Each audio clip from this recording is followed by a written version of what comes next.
ये है lux dance India dance limelight. इस हफ्ते डांस इंडिया डांस को मिल गए उसके सुपर 6 डांसिंग स्टार्स। मास्टर्स के दिल में सुपर 6 डांसिंग स्टार्स को पाने की खुशी तो है ही, लेकिन साथ साथ कई और भी बातें हैं।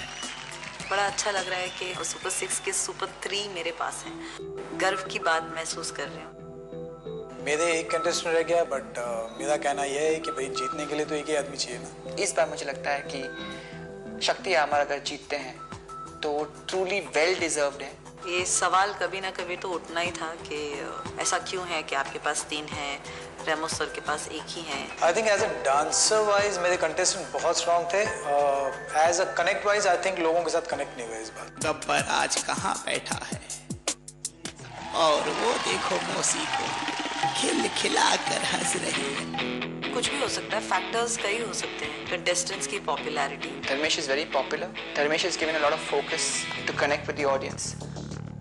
फोकस तो बहुत किया है धर्मेश पे, जो कि नहीं, उनकी उसको जरूरत भी नहीं थी क्योंकि वो ऑडिशन से ही कनेक्ट हो गया था। There must be several reasons के एक्ट्स अच्छे हुए, एक्ट्स की वजह से वो कंटेस्टेंट्स पॉपुलर हुए, पॉपुलैरिटी की वजह से उनको वोट्स ज़्यादा मिले और वोट्स की वजह से वो अभी तक टिके हुए हैं शो में।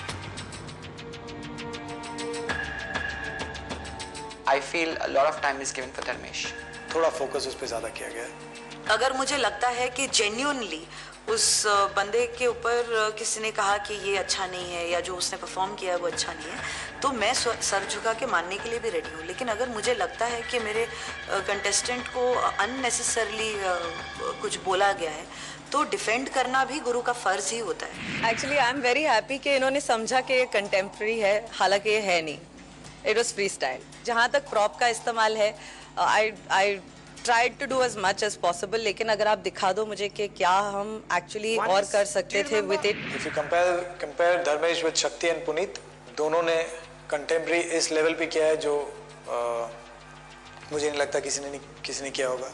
वर्सटैलिटी अगर नहीं देखते हैं तो yes of course Dharmesh is very strong. अगर आप वर्सटैलिटी देखते हैं तो फिर आई वुड से कि नहीं, उन दोनों के उतने ही चांसेस हैं जितने धर्मेश के।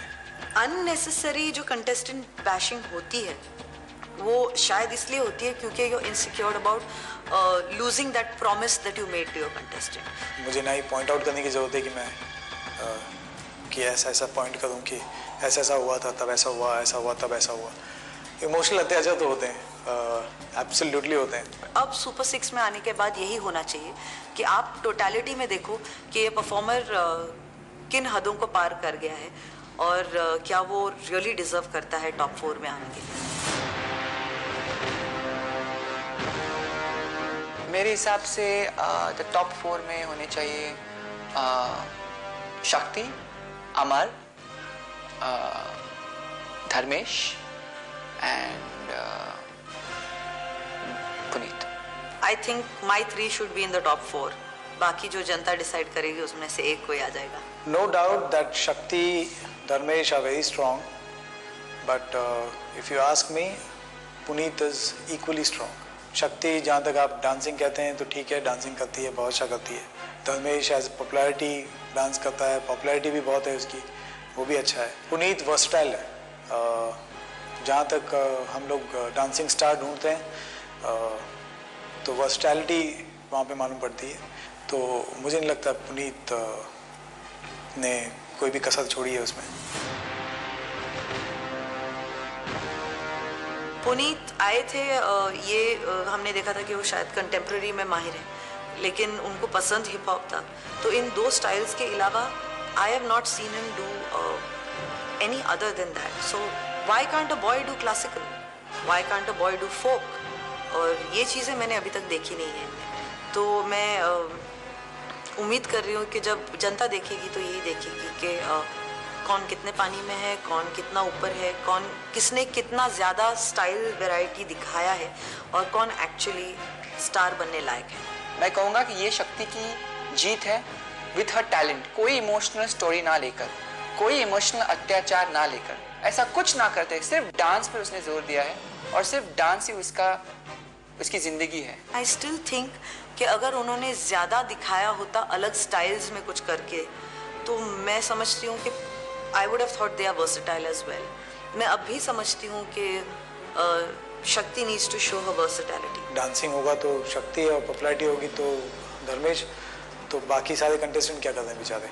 Puneet should win simply because he is versatile, he is got that aura of star, क्योंकि हम डांसिंग स्टार ढूंढ रहे हैं, डांसर नहीं ढूंढ रहे। कंपटीशन लेवल पे at this stage in life I am sorry but मेरे 3 के अलावा मैं और किसी को नहीं देखूंगी अब। मुझे लगता है कि Bini has to really kind of build on her strength. Amrita मैं सोचूंगा is one of the most amazing talented performers. वे कुंवर इज कंसर्न, कुंवर भी अनट्रेंड है, लेकिन जो भी उन्होंने किया अच्छा किया, लेकिन उसके अलावा और कुछ नहीं किया। कुंवर को अब उभर के अगर आना है तो उसको एक ऐसा कोई परफॉर्मेंस देना चाहिए जो उनको लगता है कि शक्ति नहीं दे पाती है। I just felt that मेरे बंदों को there was a real challenge. Shakti को popping, like if Shakti had taken hip hop, it would have been very easy. But therefore he gave up popping. Now popping is an art form. You have to know how to pop your muscles. So it's the most difficult. Amrita का वो style है करने का। For Bini hip hop वो करती आ रही है auditions में। Lyrical hip hop for Dharmesh उसका स्टाइल ही ऐसा है। Lyrical hip hop is another word for saying Bollywood hip hop. So the real challenge was for Amar because वो b-boying boy नहीं है। Stunts करना और b-boying is two different things. So to do b-boying was again a challenge. So I would say that popping and b-boying were the two most difficult challenges for this week for my contestants. I would say that मेरे contestants को बहुत difficult था इस week. ये सरासर झूठ है और बहुत ही बड़ा झूठ है कि मैंने उन लोगों को ऐसा स्टाइल दिया जो वो लोग नहीं कर सकते हैं। अगर वो लोग नहीं कर सकते हैं तो शक्ति इतनी अच्छी पॉपिंग नहीं कर सकती थी कि मैं खड़ा होकर बोलूं कि that's what I call a performance. रही बात कुंवर की, बी-बॉइंग उसने बहुत पहले भी किया हुआ है, उसने काफ़ी ज़्यादा करके दिखाया है उसने।